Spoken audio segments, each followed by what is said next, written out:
Let's get straight to a point that might feel uncomfortable. Most people who are miserable at work don't hate tough bosses. What they're really afraid of are unpredictable bosses. But that's only the surface reason. The deeper mechanism is something most systems never say out loud. Think about it. A leader who's grumpy but consistent, who always does what they say, whose standards never change, usually makes a team feel safer than a leader who seems nice but is all over the place, making decisions based on their mood. Why? Because the first one is a known challenge. The second one is a total gamble. Look back at your own career. Who was the worst person to work for? It probably wasn't the one who demanded perfection. It was the one whose rules changed every day based on how they felt that morning. In that environment, you can't win. You don't know if what got you praised today will get you fired tomorrow. You can't even tell what's right or wrong because the goalposts are always moving. When rules bend to someone's mood, people stop trying to do good work. And here's the problem. Most people sense this danger, but they don't know how to protect themselves from it. They switch into pure survival mode, covering their backs, playing politics, guessing what the boss wants. So here's the counterintuitive idea we have to accept. In any system of power, predictability is way more valuable than kindness. And predictability isn't a personality trait. It's something systems actively engineer. This isn't saying kindness is bad. It's acknowledging a simple fact. A system can't run on kindness. Kindness is fuzzy. It's personal. You can't measure it or build a process around it. But a system, a company, a team, a country runs on one thing: knowing what will happen next. A clear, even harsh rule lets everyone calculate, if I do X, Y will happen. That lets people plan, work together, and get things done. A kind but unpredictable person throws a wrench into everything. They create chaos, and the whole team wastes energy just trying to figure out what's going on. For a system to work, it needs just one thing: predictability. A leader can be difficult. They can be distant. They don't have to be your friend. But if they are clear, consistent, and fair, then everyone knows the rules. They can make smart choices and focus on their work. What kills the team isn't the high bar. It's not knowing where the bar is. That uncertainty creates anxiety, gossip, and backstabbing. It turns a team from a well-oiled machine into a paranoid guessing game. Let's see this play out with some real examples. 1. The U.S. military. Rules over rapport. A great military commander isn't the nicest one. Their authority comes from knowing and following the rule book, the official doctrines and procedures.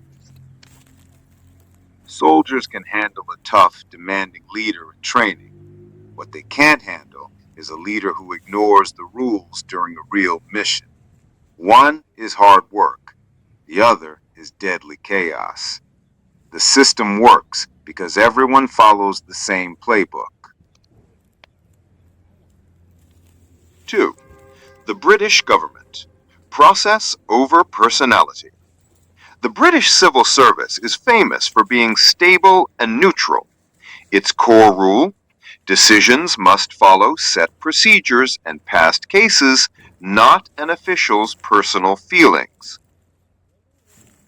A bureaucrat might seem heartless for sticking to a slow process, but that's what guarantees everyone is treated the same way.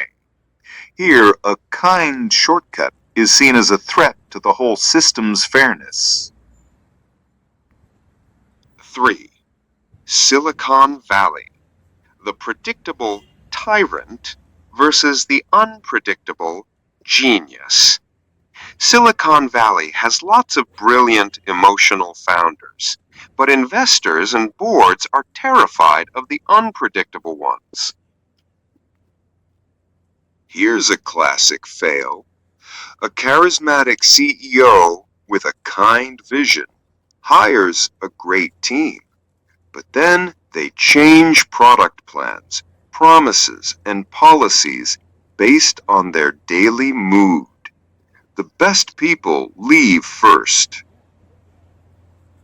They won't build their future on someone else's shifting emotions. Often, the predictable, hard-nosed CEO lasts longer than the volatile visionary. These systems look different on the surface, but they all rely on the same hidden tool. A tool most leaders never realize they're using, or misusing. Feizi saw this clearly over 2,000 years ago. He didn't ask, should a leader be good? He asked, what makes a large group of people work together without falling apart? His answer was practical, clear, enforced rules. He said, if you throw out the rule book and try to rule by your good heart alone, you'll fail, even if you're a saint. Good intentions change, feelings shift, but written, public rules that are applied consistently create the certainty a big system needs to survive. In the end, trust in the process is stronger than trust in a person. This leads to something ironic. People say they want a caring leader, but what they really want is simple. Don't surprise me. The problem is, most people try to solve this emotionally, and that's exactly why it keeps failing. In a system, our deepest need isn't to be liked. It's for security, to know what the rules are and what happens if we follow them. When rules become shaky, people start gaming the system. When there's no consequence for playing games, the whole organization starts to rot. The last people standing aren't the best workers. They're the best politicians, the ones who mastered the art of reading the room and avoiding unpredictable fallout. Now, if systems love predictability this much, it leads to the ultimate question. What does it do with people, the most unpredictable thing of all? If kindness isn't reliable, is trust? Next time, we'll go one level deeper. Not just why systems don't trust people, but how they turn distrust into a working tool. If you don't understand that tool, you'll keep mistaking control for personality. We'll see why not trusting is a feature, not a bug, and why leaders who preach blind trust might be setting their own team up for failure. This isn't celebrating coldness. It's understanding the final, logical shape of control. To get why a system doesn't trust is to see what holds it together.